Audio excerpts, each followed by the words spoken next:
না হয় বাদই দিলাম। একটা গবেষণায় দেখা গিয়েছে অতিরিক্ত স্মার্টফোন আসক্তির ফলে আমাদের মস্তিষ্ক সংকুচিত হতে থাকে, ঠিক যেমনই হয় ড্রাগ অ্যাডিক্টেডদের ক্ষেত্রে। ফলে আমাদের যৌক্তিক চিন্তা ভাবনা এবং সিদ্ধান্ত নেওয়ার ক্ষমতা কমতে থাকে ধীরে ধীরে। এতে করে মেজাজ খিটখিটে হয়ে যায়, যার প্রভাব ফেলে আমাদের ব্যক্তিগত এবং পারিবারিক ও সামাজিক জীবনে। আশঙ্কাজনক হারে কমতে থাকে আনপ্রোডাক্টিভিটি। বাচ্চাদের উপর স্মার্টফোনের প্রভাব সত্যি আটকে ওঠার মতো, শীঘ্রই ওঠার মতো। যে সকল বাচ্চারা খেলাধুলা, কমেডি, গল্পের বই পড়া বাদ দিয়ে ঘন্টার পর ঘন্টা কাটাচ্ছে স্মার্টফোন বা ট্যাব নিয়ে,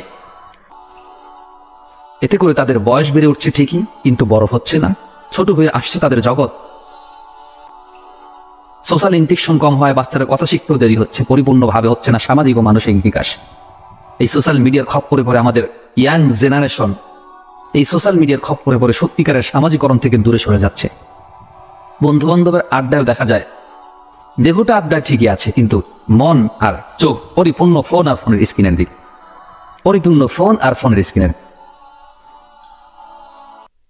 কেউ তো আবার সোশ্যাল মিডিয়ার বাহারি রঙে বিভ্রান্তি হয়ে নানা অপ্রাপ্তির হিসাবের খাতা খুলে ডুবে যাচ্ছে হতাশার জোড়াবালি। কি জাদু আছে এই ছোট্ট যন্ত্রটিতে? কেনই বা চোখ সরানো যায় না স্ক্রিন থেকে? কারাই বা এগুলো নাড়ছে? অত কেউ সারাদিন ফেসবুক, ইনস্টাগ্রামের মতো সোশ্যাল মিডিয়ায় পড়ে আছে, আবার কেউ ইউটিউব বা টিকটকে একের পর এক ভিডিও দেখিয়ে চলেছে। কেউ পাবজি বা ফ্রি ফায়ার গেমের নেশায় বুর হয়ে আছে। কি জাদু আছে এই ছোট্ট যন্ত্রটির ভিতরে? কারাই বা এগুলো নাড়ছে? কেনই বা চোখ সরানো যায় না স্ক্রিন থেকে? মূলত কারাই বা এর পিছনে নাড়ছে? দেখুন, এই সকল অ্যাপস এমনভাবে তৈরি করা হয় যার মাধ্যমে আমরা বেশি মাত্রায় খেলতে পারি। এতে কার কি লাভ দেখুন? এই সকল অ্যাপস ইনস্টল করতে কিন্তু তেমন বেশি একটা টাকা খরচ হয় না, ফোনে শুধু ইন্টারনেট থাকলেই হয়। তাহলে ডেভেলপদের আয়ের সুযোগটা কোথায়? অনেকেই জানেন নিশ্চয়ই, বিভিন্ন গেমে ইনআপ পারসন নামক অপশন থাকে, যেখানে টাকা খরচ করে বিভিন্ন ভার্চুয়াল জিনিসপত্র ক্রয় করা যায়। যেমন ধরুন অ্যাকশন গেমের ক্ষেত্রে বিভিন্ন অস্ত্র। এছাড়াও বিভিন্ন অ্যাপস ইউজারদের কাছ থেকে হরেক রকম ডাটা সংগ্রহ করে পরবর্তীতে সেগুলোর মাধ্যমে বিভিন্ন অ্যাড দেখানো হয়। মূলত এ সকল অ্যাপস থেকে টাকা উপার্জন করার উপায় এগুলোই। তাহলে কি এত বেশি আকর্ষণীয় করে তোলা হচ্ছে কিভাবে? ধরুন আপনি কোনো কাজের জন্য আপনাকে যদি পুরস্কৃত করা হয়, নিশ্চয়ই আপনি জেনে খুশি হবেন, আরো কাজকে বেশি করতে চাইবেন। হ্যাঁ, এই টেকনিকগুলোই ব্যবহার করে থাকে। অমুক লেভেল পার করতে পারলে এত কয়, অমুক টাস্ক কমপ্লিট করতে পারলে নতুন ওয়েপন আনলক পাবে। কি দেখেছেন না? আবার ফেসবুকে পোস্ট করার পরে যদি চাহিদা অনুযায়ী লাইক, কমেন্ট, শেয়ার এগুলো না হয়, মন খারাপ করে বসে থাকে। এই লাইক, কমেন্ট, শেয়ার এগুলো কিন্তু রেওয়ার্ড। এই রেওয়ার্ড পেলে আমাদের মস্তিষ্কে ডোপামিন খরচ হয়, ফলে আমরা আনন্দ পাই, আরো বেশি রেওয়ার্ড অর্জন করতে চাই। এভাবেই ধীরে ধীরে জন্ম নেয় আসক্তি। আসক্তি এক সময় পরিণত হয় অভ্যাসে। অভ্যাস এক সময় এমনই চরমে ওঠে যে সোশ্যালি কানেক্ট করতে না পারলে মনটা খারাপ লাগে। এমনটি হয়নি কখনো যে বাসা থেকে বের হয়েছেন, ফোনটা নেওয়ার কথা বেমালুম ভুলে গিয়েছেন? কেমন বোধ হয় সারাদিন? আশেপাশে লাগে না? এটাকে বলা হয় FOMO, fear of missing something. হাতের কাছে কি যেন নেই, একদিন সোশ্যাল মিডিয়ায় না আসলে মনে হয় গোটা দুনিয়া থেকে পিছিয়ে যাচ্ছে। এছাড়াও খেয়াল করলে দেখবেন বিভিন্ন সোশ্যাল মিডিয়ার প্রতি আসক্তি হওয়ার আরেকটা বড় কারণ হচ্ছে আনপ্রোডাক্টিভিটি। আমাদের প্রবৃত্তি এমন, সেসব জিনিস আমাদেরকে প্ররোচিত করে যে সম্পর্কে আমরা আগে থেকে কোনো ধারণাই নাই। যেমন ধরেন, অনেকেই ফেসবুকে স্ক্রল করতে করতে নিচে পুল করে রিফ্রেশ করেন নাই, নিউ ফিড কেন করেন? নতুন কন্টেন্ট পাওয়ার আসে, তাই না? কারণ রিফ্রেশের আগে আপনার ধারণাই নেই যে ঠিক রিফ্রেশের পর স্ক্রিনে কি বেশি। এছাড়াও খেয়াল করলে দেখবেন ইউটিউবে খেয়াল করে দেখবেন এর জন্য দায়ী অটোপ্লে এবং সিমিলার ভিডিও রেকমেন্ডেশন। একটা ভিডিও প্লে হওয়ার পর স্বয়ংক্রিয়ভাবে আরেকটা ভিডিও প্লে হয়ে যাচ্ছে, ফলে আপনার নিজের উপর নিয়ন্ত্রণ থাকছে না। একের পর এক ভিডিও দেখেই চলেছেন, সময় কোথায় যে গড়িয়ে যাচ্ছে টেরই পাচ্ছেন না আপনি। আবার হাত থেকে ফোনটা রেখে কোনো কাজে মনোযোগ দিয়েছেন, সেখান থেকেও মনকে বিচ্ছিন্ন করে আপনার ফোনটা হাতে তুলে দেওয়ার ব্যবস্থাও কিন্তু করে রেখেছে সুকৌশলে। ফোনের বাতি জ্বলবে, ভাইব্রেশন হবে, শব্দ হবে, ফোন হাতে নেবেন। হ্যাঁ, এই সকল অ্যাপস, এ সকল নোটিফিকেশন তো আমাদের প্রয়োজনীয়। হ্যাঁ, কিছু নোটিফিকেশন আমাদের প্রয়োজনীয় হতে, কিন্তু বর্তমান যে সকল অ্যাপস আমাদের নোটিফিকেশন দেয় সেগুলো উদ্দেশ্য ভিন্ন।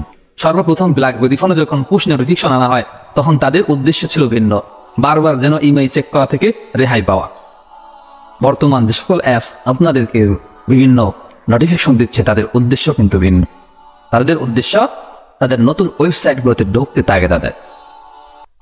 এছাড়াও দেখতে পারবেন বিভিন্ন অ্যাপসগুলো বর্তমান সকল সোশ্যাল মিডিয়ার অ্যাপস এবং ইনস্টাগ্রাম সহ গুগল সহ তাদের আইকনগুলো বেশ চমকালো, কালারফুল। কারণ কি, গোল্ড লাইট কোনো জিনিস সহজে আমাদের নজর কাড়ে। তাই গুগল, ইনস্টাগ্রাম সহ আরো অনেকে এনেছে তাদের সাদা মাটা লোগোতে এনেছে পরিবর্তন। সময় নষ্ট হওয়া, চোখের ক্ষতি হওয়া, সময় মতো ঘুম না হওয়া, স্মার্টফোনের এ সকল আসক্তিকর ক্ষতিকর বিষয় সম্পর্কে আমরা সকলে অবগত। তারপরে আমরা স্মার্টফোন ছাড়তে পারছি না, এটা ব্যবহার করে আমরা মজা পাচ্ছি। এসব না হয় বাদই দিলাম। একটা গবেষণায় দেখা গিয়েছে অতিরিক্ত স্মার্টফোন আসক্তির ফলে আমাদের মস্তিষ্ক সংকুচিত হতে থাকে, ঠিক যেমনই হয় ড্রাগ অ্যাডিক্টেডদের ক্ষেত্রে। ফলে আমাদের যৌক্তিক চিন্তা ভাবনা এবং সিদ্ধান্ত নেওয়ার ক্ষমতা কমতে থাকে ধীরে ধীরে। এতে করে মেজাজ খিটখিটে হয়ে যায়, যার প্রভাব ফেলে আমাদের ব্যক্তিগত এবং পারিবারিক ও সামাজিক জীবনে। আশঙ্কাজনক হারে কমতে থাকে আনপ্রোডাক্টিভিটি। বাচ্চাদের উপর স্মার্টফোনের প্রভাব সত্যি আটকে ওঠার মতো, শীঘ্রই ওঠার মতো। যে সকল বাচ্চারা খেলাধুলা, কমেডি, গল্পের বই পড়া বাদ দিয়ে ঘন্টার পর ঘন্টা কাটাচ্ছে স্মার্টফোন বা ট্যাব নিয়ে, এতে করে তাদের বয়স বেড়ে উঠছে ঠিকই, কিন্তু বড় হচ্ছে না, ছোট হয়ে আসছে তাদের জগৎ। সোশ্যাল ইন্টারেকশন কম হয়, বাচ্চারা কথা শিখতেও দেরি হচ্ছে, পরিপূর্ণভাবে হচ্ছে না সামাজিক ও মানসিক বিকাশ। এই সোশ্যাল মিডিয়ার খপ্পরে পড়ে আমাদের ইয়াং জেনারেশন এই সোশ্যাল মিডিয়ার খপ্পরে পড়ে সত্যিকারের সামাজিকরণ থেকে দূরে সরে যাচ্ছে। বন্ধু বান্ধবের আড্ডায় দেখা যায় দেহটা আড্ডায় ঠিকই আছে, কিন্তু মন আর চোখ পরিপূর্ণ ফোন আর ফোনের স্ক্রিনের দিক, পরিপূর্ণ ফোন আর ফোনের স্ক্রিনের। কেউ তো আবার সোশ্যাল মিডিয়ার বাহারি রঙে বিভ্রান্তি হয়ে নানা অপ্রাপ্তির হিসাবের খাতা খুলে ডুবে যাচ্ছে হতাশার জোড়াবাড়ি। কি জাদু আছে এই ছোট্ট যন্ত্রটিতে? কেনই বা চোখ সরানো যায় না স্ক্রিন থেকে? কারাই এগুলো নাড়ছে? ফেসবুকের একজন এক্সিকিউটিভ দাবি করেছিল সোশ্যাল মিডিয়া উল্টো সমাজকে ধ্বংস করছে। আমি আমার বাচ্চাদেরকে সকলের সংস্পর্শে আসতে দেব না। তার যৌক্তিকতা এখন বুঝতে পারছেন কি? সমস্যা তো বুঝলাম, সমাধান কি? এই মায়াজাল থেকে বেরিয়ে আসবো কিভাবে?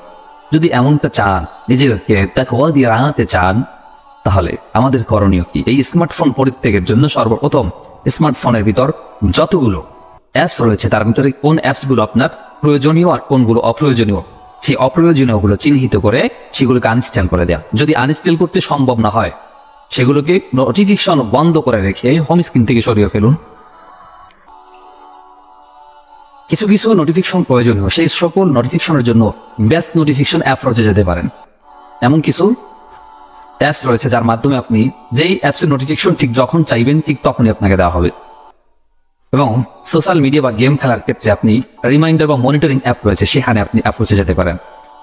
এমন অ্যাপস রয়েছে যার মাধ্যমে আপনি সেট করে রাখা টাইমের থেকে বেশি টাইম ধরে যেটা আপনি সোশ্যাল মিডিয়ায় থাকেন বা গেম খেলেন, আপনাকে রিমাইন্ডার দেবে, সতর্কিত করবে।